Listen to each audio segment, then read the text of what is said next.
Relation and function के इस chapter में अब हम लोगों को दो सवाल करना है जो पिछले कंसेप्ट पर आधारित है। उसके बाद डोमेन ऑफ रिलेशन के बारे में पढ़ना है, रेंज ऑफ रिलेशन के बारे में पढ़ना है और को डोमेन ऑफ रिलेशन के बारे में पढ़ना है। तो सबसे पहले हम पहला सवाल क्या है कि इफ सेट ए जिसमें एलिमेंट है 1 2 3 4 और 5, सेट बी जिसमें एलिमेंट है 2 4 और 5। अब हमको क्या करना है, एक रिलेशन बनाना है जो ए से बी की ओर है, जो ए से बी की ओर है। If A and B are relatively prime number या को प्राइम नंबर, यानी ए से बी रिलेटेड तभी होगा जब ए और बी का एचसीएफ जो क्या होगा 1 होगा, यानी ए और बी क्या होंगे, रिलेटिवली को प्राइम नंबर होंगे। ठीक है, तो चलिए इस लेक्चर को शुरू करते हैं। तो सबसे पहला सवाल हम बनाते हैं। तो ए और बी, सेट ए और सेट बी की मदद से सबसे पहले हम क्या करते हैं, ए क्रॉस बी लिख लेते हैं। ए क्रॉस बी लिख लेते हैं और ए क्रॉस बी लिखने के बाद उसमें से हम क्या करेंगे, वैसे सबसेट को रिमूव करेंगे या एक तरफ कलेक्ट करेंगे जिनका एचसीएफ क्या हो 1 हो, जिनका एचसीएफ क्या हो 1 हो।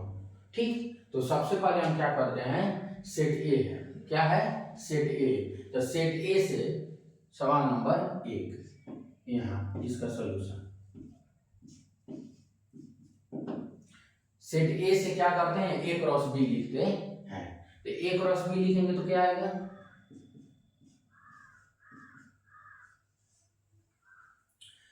1,2 क्या आएगा, 1,2 यानी 1 का 2 4 और 5 के साथ। ठीक, तो चलिए क्या आएगा, 1,2 1,4 1,5। उसके बाद क्या आएगा 2,2 2,4 2,5 2,4 2,5। उसके बाद क्या आएगा 3,2 3,4 3,5। उसके बाद क्या आएगा 4,2 4,4। उसके बाद क्या आएगा 4,5। ठीक, उसके बाद आएगा 5,2 5,3 सॉरी 5,4 और कितना आएगा 5,5 5,5।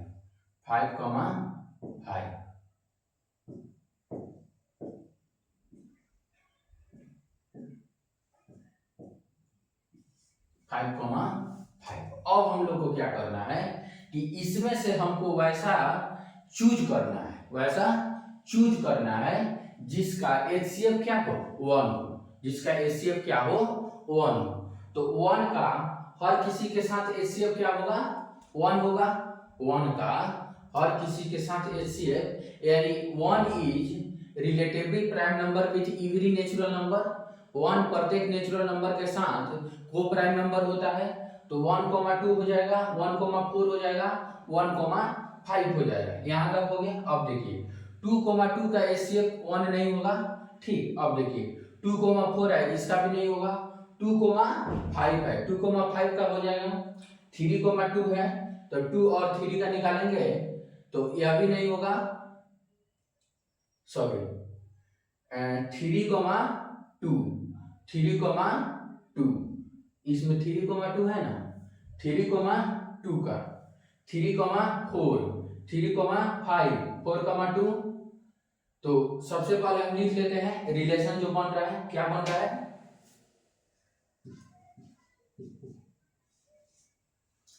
1 का 1,2। अब देखिए 1,4 उसके बाद 1,5, कोई दिक्कत नहीं। 2,2 का नहीं होगा, 2,4 का भी नहीं होगा, 2,5 का हो जाएगा। क्या हो जाएगा 2,5 का हो जाएगा। उसके बाद देखिए 3,2 का नहीं होगा, 3,4 का हो जाएगा। 3,4 का क्या होगा हो जाएगा। अब देखिए 3,5 लेते हैं तो 3,5 का भी हो जाएगा। उसके बाद 4,2 लेते हैं, नहीं होगा। 4,4 यह भी नहीं होगा। 4,5 यह हो जाएगा, 4,5 हो जाएगा। अब देखिए 5,2 यह भी नहीं होगा, 5,4 यह भी नहीं होगा, 5,5 भी नहीं होगा। 5,4 5,4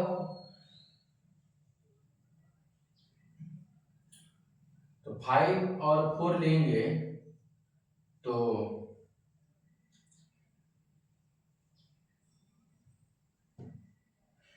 4,5 तो इसका तो एचसीएफ हो जाएगा। ध्यान से एक बार और देख लेते हैं।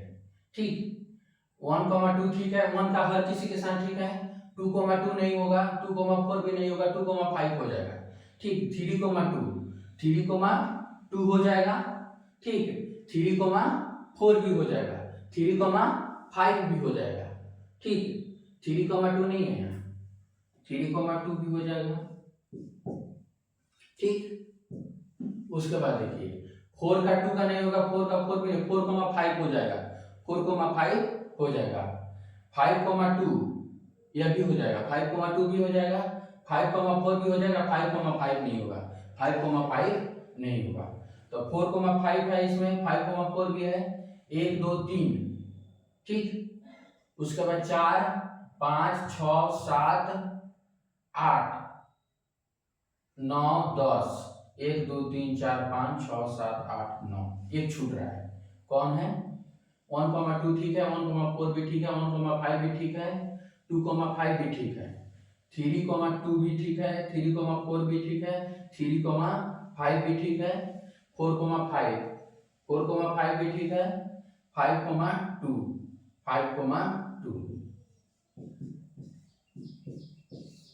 ठीक। अब चलिए, ठीक, तो पहला हमारा सवाल क्या हो गया, समाप्त हो गया। ए और बी को एक दूसरे से रिलेट तभी करना था जब ए और बी का क्या हो, HCl 1 हो। तो हमारा पहला सवाल ओवर। अब सवाल नंबर 2। सवाल नंबर 2 में क्या है, सेट ए है जिसमें एलिमेंट 1 3 5 और 7 है, सेट बी है जिसमें एलिमेंट 2 4 6 और 8 है। अब relation is A is related to B if A is greater than B। A क्या होना चाहिए, B से बड़ा होना चाहिए। A क्या होना चाहिए, B से बड़ा होना चाहिए। ठीक, तो सवाल नंबर 2 करते हैं।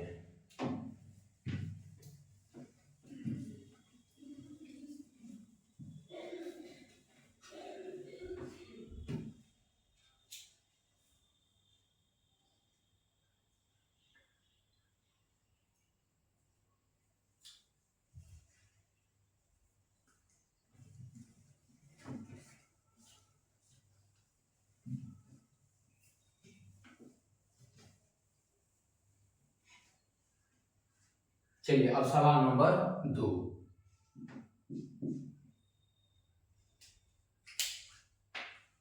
इसमें भी हम क्या करेंगे, पहले A क्रॉस B लिख लेंगे, A क्रॉस B लिख लेंगे, या A क्रॉस B नहीं लिखेंगे तो एरो डायग्राम बनाकर और हम देख लेंगे कि A को B से रिलेट करना है तभी जब A क्या होना चाहिए, B से बड़ा होना चाहिए। तो समझिए A का element A is coming from A and B is coming from set B, तो A बड़ा होना चाहिए। तो एक से बड़ा इसमें, एक से छोटा इसमें कोई है नहीं है, कोई नहीं है। चलिए 3 से छोटा इसमें क्या है, 2 है, 3 से छोटा क्या है, 2 है, तो 2 नंबर का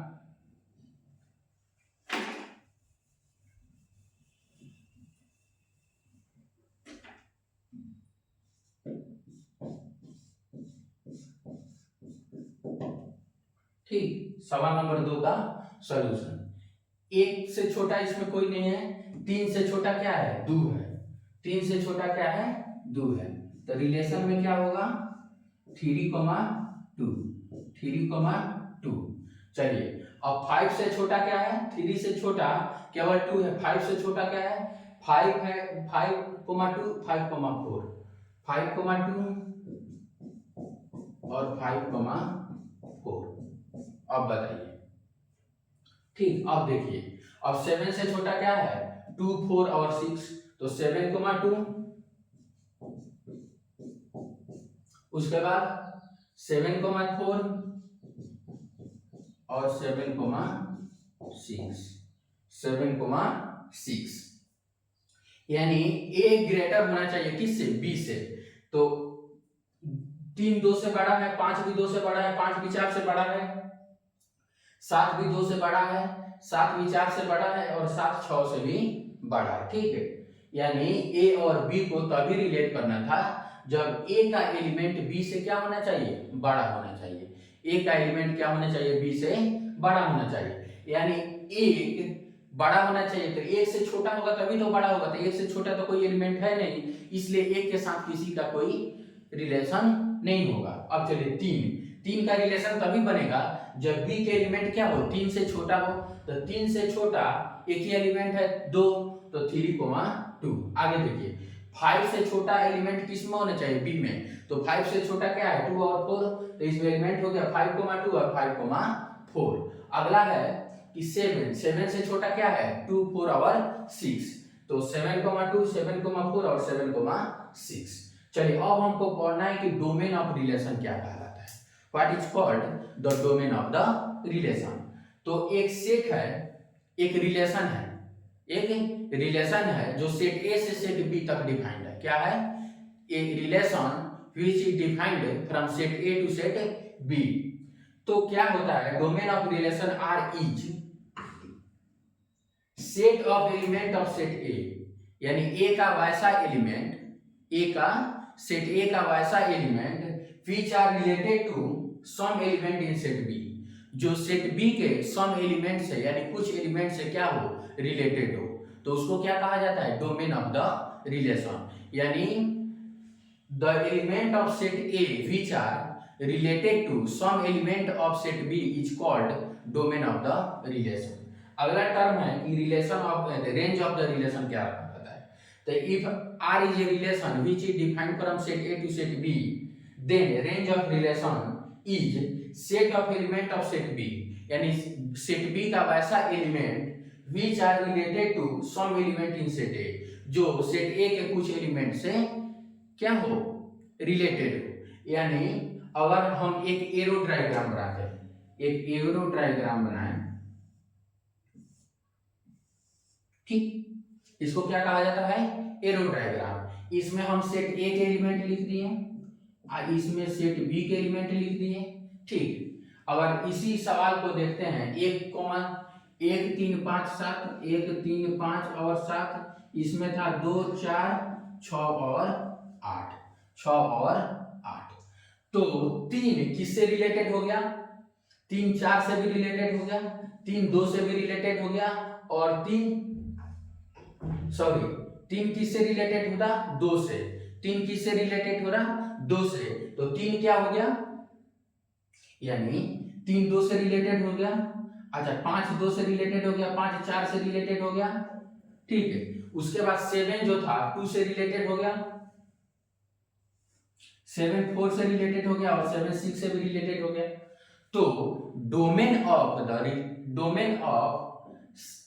relation R A to B क्या होगा, डोमेन क्या हो जाएगा, 3 5 और 7, set of element of set A which are related to some element of set B, तो डोमेन क्या हो जाएगा, 3 5 और 7। ठीक है, उसके बाद 2 4 और 6 क्या हो जाएगा, रेंज हो जाएगा। क्या हो जाएगा, रेंज कैसे होगा, रेंज का डेफिनेशन क्या है कि set of element of set B which are related to some element of set A, तो रेंज क्या हो जाएगा, 2 4 और 6। अब अगला टर्म है codomain of the relation. If R is a relation which is defined from set A to set B, then codomain of the relation R is complete set B। complete set B को क्या कहा जाता है, codomain कहा जाता है। Complete set भी क्या है, 2 4 6 और 8, तो कोडोमेन क्या हो गया, 2 4 6 और 8। अब एक सवाल है जिसमें हम लोग को domain, codomain and range find करना है।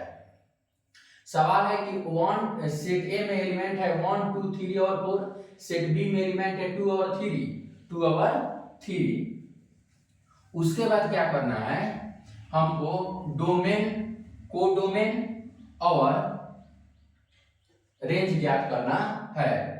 और कंडीशन क्या है कि A should be related to B if A is greater than B. A क्या होना चाहिए, बी से बड़ा होना चाहिए। तो ए बड़ा होना चाहिए, यानी ए के सेट ए का एलिमेंट बड़ा होना चाहिए। तो सबसे पहले हम रिलेशन ही लिख लेते हैं। क्या लिख लेते हैं, रिलेशन लिख लेते हैं। तो एक से छोटा इसमें कोई है, कोई नहीं है, तो ए क्या किसी के साथ पेयर नहीं बनेगा। अब देखिए 2 से छोटा कोई भी नहीं है, 2 के बराबर है, तो 2 के साथ भी किसी का पेयर नहीं बनेगा। अगला देखिए 3 से छोटा क्या है, 2, तो 3 को मान 2, एक पेयर बन गया। 4 से छोटा क्या है, 2 और 3 दोनों, तो 4 को मान 2 और 4 को मान 3। ठीक, तो अब डोमेन, डोमेन क्या हो जाएगा, 3 और 4, डोमेन क्या हो जाएगा 3 और 4, तो डोमेन क्या हो जाएगा 3 और 4। ठीक, उसके बाद कोडोमेन क्या हो जाएगा,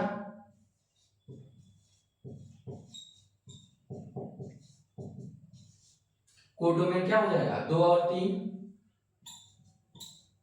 कंप्लीट सेट बी। अच्छा, रेंज क्या हो जाएगा,